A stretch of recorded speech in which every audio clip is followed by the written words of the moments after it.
Yo! Welcome to the final episode of 2017's Tytoon Show. That was for the kids. I don't normally dab. But I'm super excited about this episode because I'm bringing you my top 10 of the year. So let's rock right into it. Tell your friends about it. Go tell your friends about it. Go tell them what you know, what you seen, how I roll. Alright guys, you ready for this? I'm ready for this. Babe, are you ready for this? She gave me the thumbs up. In no particular order, here is my top 10 albums and the breakdown on why I chose them. I'm going to go with Vince Staples' The Big Fish Theory first and foremost. Super excited about Vince since summertime 06. He dropped Prima Donna, which was a really crazy concept album. You could play it back to front, you could play it front to back, and it would tell two completely different stories. Vince is a pretty polarizing figure in hip-hop, but he comes with the beats, he's got great lyricism, and this time he had a big mainstream push. His big hit, featuring a sample by Juicy J, I Was Up Late Night Ballin'. That was such a fun song, and the first time I heard it, I was like, alright, I'm into this. The album features people like Kendrick, it's got a couple of other hot features, and it's just a really, really solid piece of work by somebody who probably could use a lot more mainstream appeal, but that's cool because them in the underground like that kind of stuff. That way, Sorry guys, I have been listening to the Migos a lot lately. That Culture album, I can't get it out of my head. As ridiculous as those guys are, repeating every third word like "Mama," they have a great album, full of bangers, full of stuff that'll get you jumping up and down, you know, with a dab of ranch and hitting all that stuff. Totally cool. The opener, Culture, with DJ Khaled, the big Snapchat celebrity, gets you pumped for what's coming next. And then the 1, 2, 3 punch, T-shirt, Bad and Bougie, Call Casting, Slippery featuring Gucci Mane. Totally fun album, and I am not afraid or ashamed to say it. I enjoyed the Migos in 2017. Alright, if you were like me, you had one extra present on Christmas Day. That would be Lil Wayne's 6th installment of the Dedication series. That is crazy. And thankfully, it's a full return to form. The internet has been blowing up over this. Fire and emojis everywhere. Total packs of matches being lit. Lil Wayne exiting the booth amidst a body of flames. You've seen the one meme, you've seen them all. Lil Wayne comes with the heat. He kills DNA. He kills Bank Account. He even takes a stab at a Jay-Z track, The Story of OJ. Now, they're not all hits, but they're more hits than they are misses. Lil Wayne is back. Now, if only we can get the Carter 5. Alright, I'm pretty excited about this one. If you know me, it's not only about hip-hop. This year I have dabbled in all sorts of other music, as you can tell from my Spotify account, which said I had somewhere like 30 different genres. This isn't quite the full departure from hip-hop, but SZA's Control album has been such a breath of fresh air for me when it comes time to be at work, put the headphones on, and just crank out some spreadsheets or something. Her soothing, wonderful lyrics have gotten me through many really busy days, and her hooks. She's got a couple of tracks with Travis Scott, Kendrick obviously because she's a TDE signee. They get stuck in your head. They're like little earworms. Totally great album.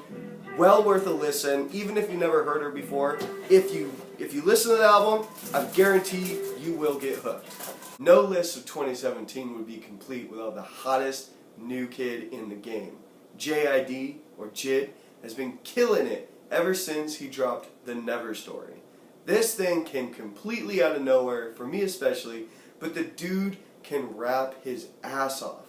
Signed to J. Cole's Dreamville label, this debut album features General, Division, Louder. It's got Earth Gang. He kills it with lyrics like, I'm Odysseus, you gotta follow me. And that's just the smallest, most tip of the iceberg of what this guy has to offer. Beat switches, soulful raps, introspective joints. He flips Ed, Ed, and Eddie. It's ridiculous. you gotta check Jid out. And he hasn't stopped. He put out Hasta Luego, and he just remixed Pay the Man. Be on the lookout for a lot more from Jid. Yeah! It's my birthday! It's my birthday! That's right, Titty Boy made the list. Pretty girls like trap music. The off-delayed new 2 Chainz album dropped, and it was fire. Once again, I'm more of a lyricist kind of hip-hop listener, but I do like to have fun. Migos, Future, and definitely Chainz brought the fun in 2017. His tracks, Blue Cheese, featuring the Migos, OG Kush Diet, 2 AM, those are a blast to play in the car, in the house, when you're just trying to work and you just need a little fun time to get you through a little lull in the day. Total blast party music is what I would call this. He also has some deep cuts. He's got a song with Jeezy where he talks about growing up and what it was like slinging, out of the trap. But for the most part, it's all about the abundance that he has, the money, the wealth, the girls, the drugs, all of that stuff. While it's not particularly deep, it was a lot of fun. Keep the devil off! I gotta keep the devil off! If you've been riding with me since day one, you know how excited I was for Big Crit's double album, Forever is a Mighty Long Time. Justin Scott gave us the heat. He gave us the Big Crit, big style, big time party stuff, and he gave us the introspective Justin Scott, let me think about my wealth and my life and the legacy that I'm going to live. That was just incredible to see and to hear, especially after he had left Def Jam to go independent. This was his best release by far, but be on the lookout for tons of new Big Crit music and reactions from me. It wouldn't be a 2017 review if you weren't talking about Kendrick's Damn. What more can you say? From front to back, from back to front, it tells one of the most compelling stories that you're going to hear this year. He absolutely scorches the beats. I could not believe when I pressed play on Blood after the gunshot, he absolutely obliterates DNA. And then the beat changes. I wasn't even ready for it. He goes in, and then the beat changes, and I just about lost my mind. I had to push pause to catch my breath. When the hell does that ever happen when you're listening to music? He gives you the heat on DNA, on Element, on Ya, and then it starts to get really bit more introspective. You get God, you get Lust, you get Humble, which is amazing. And at the end of it, you hear the story of his come up. Ducky and Top Dog almost coming to blows at a KFC, only to squash the beef, if you will, and allow Kendrick to grow up and be the greatest of all time, as he proclaims now. All I gotta say, damn. What man in hip-hop do you know that worked harder in 2017? Future released back-to-back albums. His self-titled Future, and then 7 days later, Hendrix.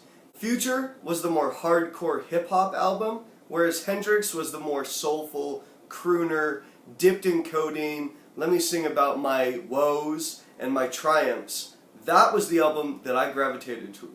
Future had tracks like Mask Off, the absolutely hit single that he dominated most of 2017 with, but Hendrix is what I gravitated towards. Tracks like I Thank You, Incredible, Never Miss a Lost, and Sacrifices with Rihanna were what helped propel that album above the other and kept me coming back for more.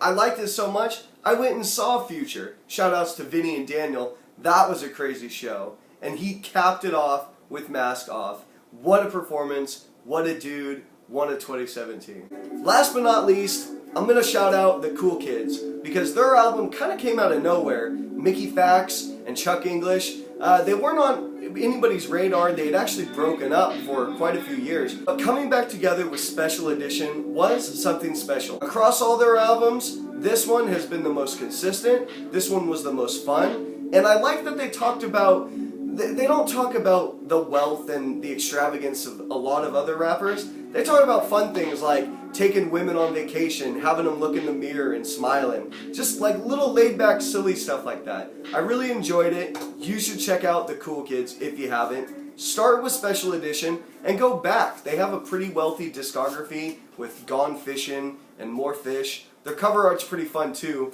Tell them Tytoon sent you. Alright guys, honorable mentions. I gotta shout out Gucci Mane. While I didn't really enjoy any of his whole albums consistently, he was a machine when it came to dropping singles and hopping on other people's tracks.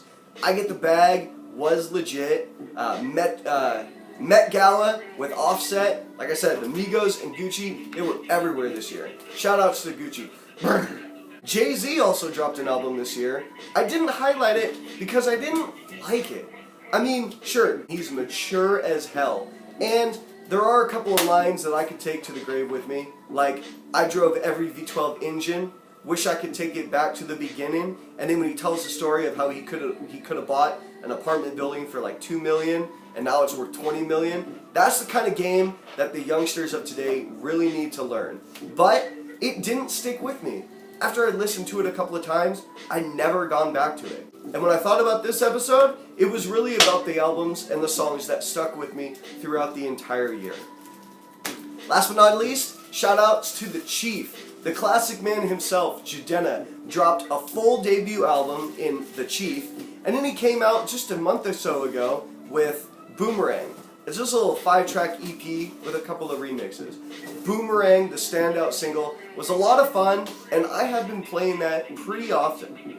So check all this music out, guys. Thank you for rolling with me. I'll be back hard next year. No homo. Let's rock. Shout outs to everybody that's been kicking it with me since day one. I love ya. Happy 2017.